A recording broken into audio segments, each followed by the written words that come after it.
n'a même pas un centre de santé digne de ce nom. Entre-temps, combien de communes rurales yi nga xam ne ça fait moins d'habitants, parce qu'on a quand même une commune qui fait au moins 40 000 habitants.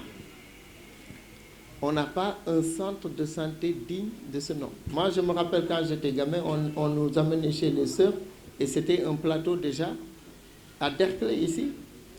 Plateau boobu ñu amoon temps boobu amatuñ ko. Donc, on est en train de dégrader et de dégringoler. Et on ne peut pas. moo tax on est obligé de am discussion bi ñuy am ni dafa am solo et il faut que ñu lawal ko ci biir commune bi pour qu'on sache que ne il nous faut nag def benn pause taxawaat xoolaat suñu bopp lan la ñu bëgg fan la ñu bëgg dem quelles sont nos capacités et qui doit s'engager parce que nag on a des ressources humaines mais nga toog sa kër y en a beaucoup.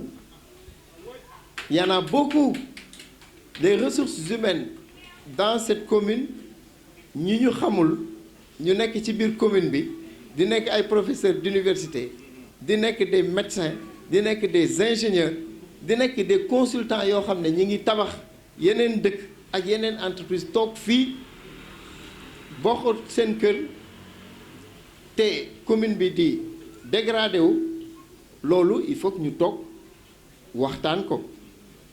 Et on doit se poser la question pourquoi. dinaa def benn digression tuuti parce que dama am sama grand bu dëkk fii maa ngi doon wax ne su teeloon sax ma jaar seeti ko Moustapha Fall qui est un génie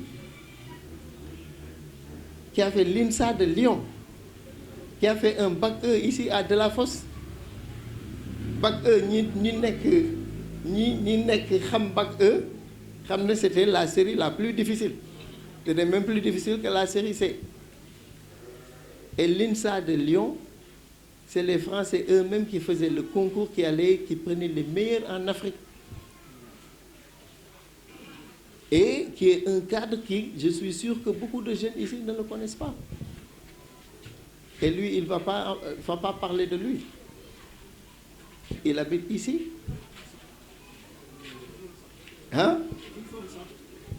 Et sa sœur aussi, qui est ingénieur démographe.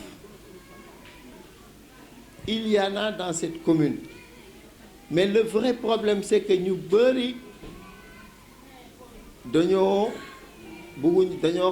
Sénégal léegi nit ñi dañoo ragal a wax ñi war a wax dañoo ragal a wax.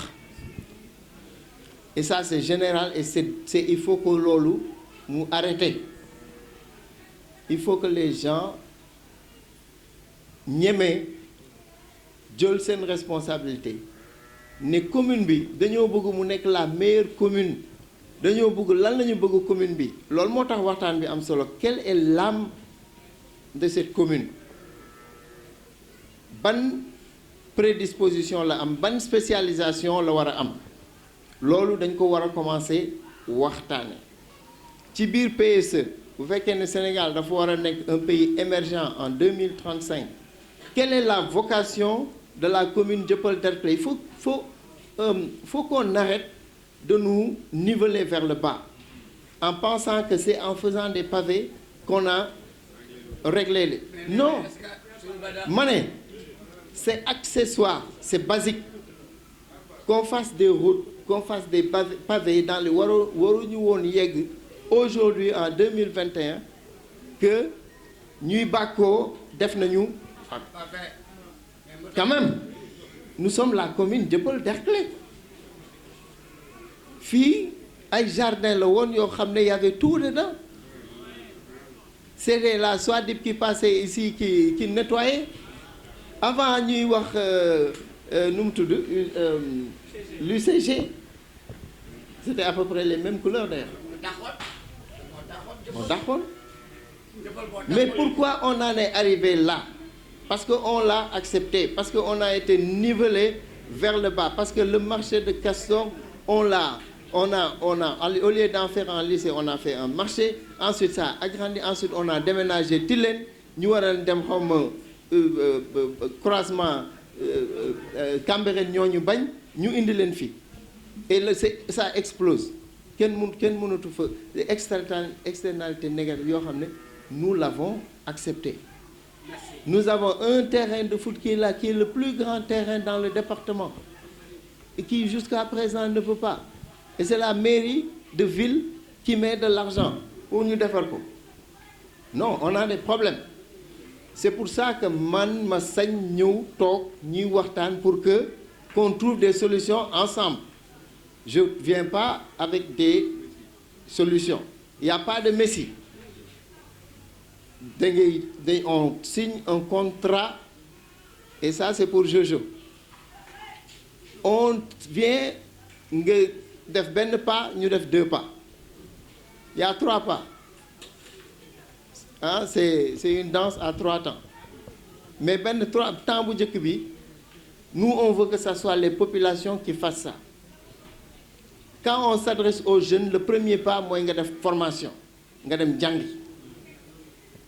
Te waxu bu ñu waxee jàngi nag waxu ñu nga dem am master wala nga am doctorat, dañu ne nga jàngil métier, nekkal électricien, nekkal maçon, nekkal plombier, mais nekkal dara.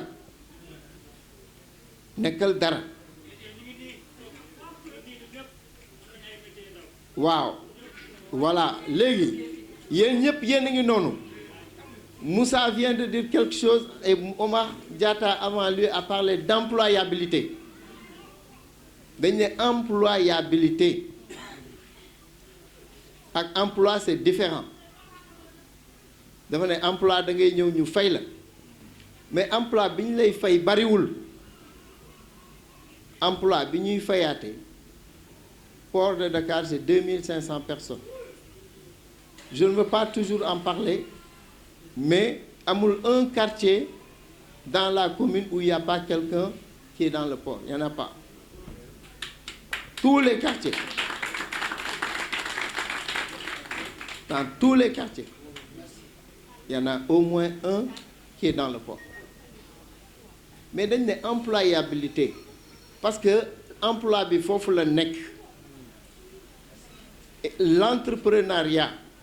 Et c'est pour ça que challenge boobu moi je suis intéressé par travailler dans la mairie pour qu'on trouve, parce que c'est pas le rôle non plus de la mairie de créer des emplois. Il faut que ñu waxante dëgg.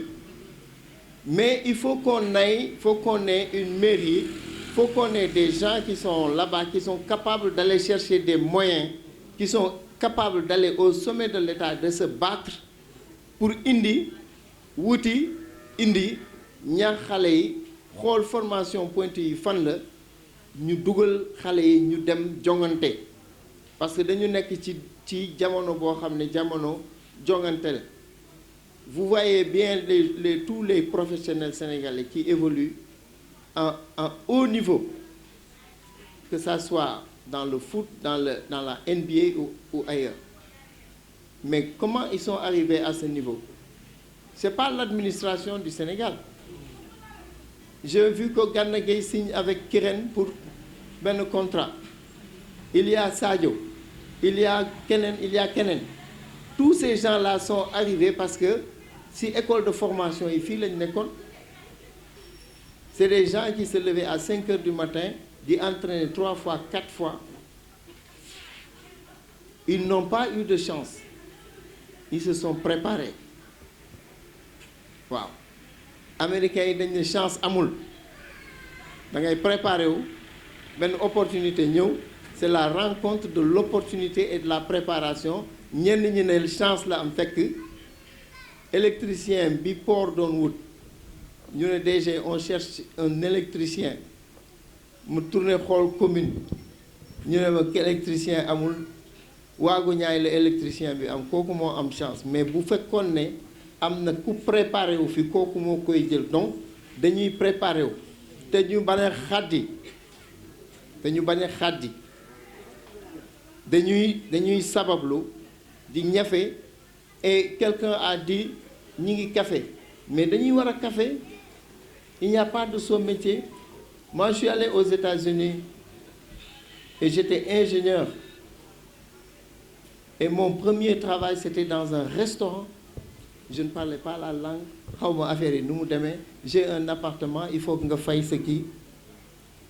J'ai travaillé 3 boulots. Je dormais 4 heures de temps. Ça n'avait rien à voir avec ma formation.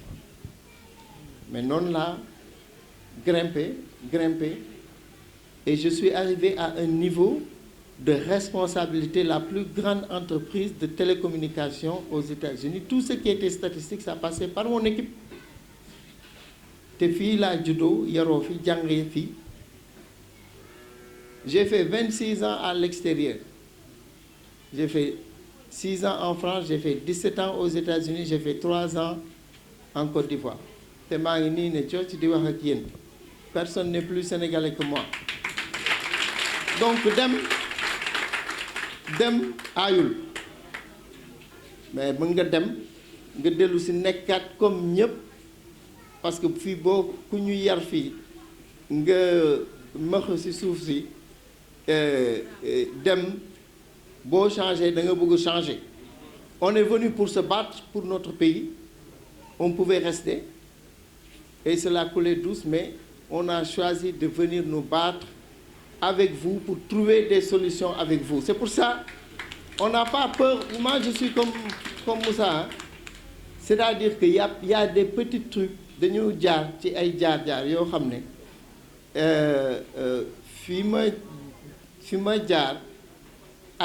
avec toutes les difficultés. J'étais le seul noir. Testé nañ la fu nekk jaaral nañ la kiiwal nañ la lu nekk nga génn si tufli nañ la saa ne la ñibbil et cetera yooyu yëpp nga enduré ko. Donc on a enduré tout ça et on continue de nous battre parce que il y a des solutions, parce que c'est possible par l'Afrique. Je me bats au port pour faire du port le meilleur port d'Afrique parce que c'est une position montagne. Et je me bats au sommet de l'État pour leur dire que lii la ñu war a def bu ma ñëwee port dañ ma ne port warul am bénéfice. Ça veut dire quoi? C'est les agents eux-mêmes qui te disent que port warul am bénéfice. Mais boo amul bénéfice nooy investir. C'est la première fois que le port distribue des dividendes à l'État du Sénégal, jox ko ay dividendes. Parce qu'on a changé beaucoup de choses, parce qu'on a osé. On a dit tu ne vas pas rester longtemps parce que lii kenn du ko fi def. Mais aujourd'hui, on est en train de positionner le port di ko ne port dañ ne port moteur de l'émergence. Ñun dañ ne port mooy boot. ñu ne ñu mais port kenn mënu ko xam musu ko xamee muy boot économie dañuy fu ñuy débarquer ak embarquer rek la non. C'est pas ça. Aujourd'hui, dans le port, on produit 25% de l'électricité du Sénégal. Parce qu'il y a un bateau qu'on est allé chercher qui est accosté au poste 45 qui a une capacité de production de 240 MW. Tibir port, centrale électrique, nous avons fait 3 ans. Mais vous nous négociez avec Turquie, 3 mois, le bateau a commencé à produire. Ak lenen. Donc il faut qu'on soit ambitieux. Le message bu mu bëgg boy jógee fii mooy que quand on veut on peut. On peut pas, on peut discourir parce que je l'ai fait comme vous hein, dans toog naa nuit blanche toog di ataaya di disserter sur les problèmes du Sénégal. Et on disait, il n'y a qu'à faire, c'est ça qu'il faut faire. Pourquoi les gens, pourtant c'est simple, ni le, disserter, tu trouves toutes les solutions dans la tête. Tu peux écrire un livre. Et on ne vous empêche pas, il faut le dire, il faut le faire, parce que c'est normal. Mais, nous déglou aussi, Moussa, il faut que vous payiez, il faut que vous déglou. Bona, il faut que vous déglou. Omar, faut ngeen déglu ko parce que dañu am ay jaar-jaar ngeen boole ko ak li ngeen yore mais càq-càq yi mais ça peut être transitoire, c'est pas mauvais. C'est transitoire. Les jeunes qui sont au marché de Castor, qui sont venus de Louga, qui sont venus de Kébémer, qui sont venus de la Guinée, mais c'est eux qui sont en train d'acheter toutes les maisons de Castor. Toutes les maisons de Castor ñoo koy jënd. Pourtant bu ñuy commencer table bii la ñuy commencer wala ñu kiwee mbag. Il n'y a pas de sot métier, mais il faut que ñu teg ko ci tali bi, faut que ñu dóor waar, faut que ñuy dóor waar, faut que ñuy ñeme. li ngay bañ keneen ki jóge fële moo koy def. Et ça, c'est pas seulement le Sénégal. Harlem, les Sénégalais qui sont à Harlem, bu ñu demee di toog di teg ci neige bi di teg seen montre yooyu di jaay policiers yi di leen dax ñuy commencé di teg table di dem ci foire yi commencé di jël Harlem di jënd rue yi di jël magasin yi di def ay restaurant di def ay boutique.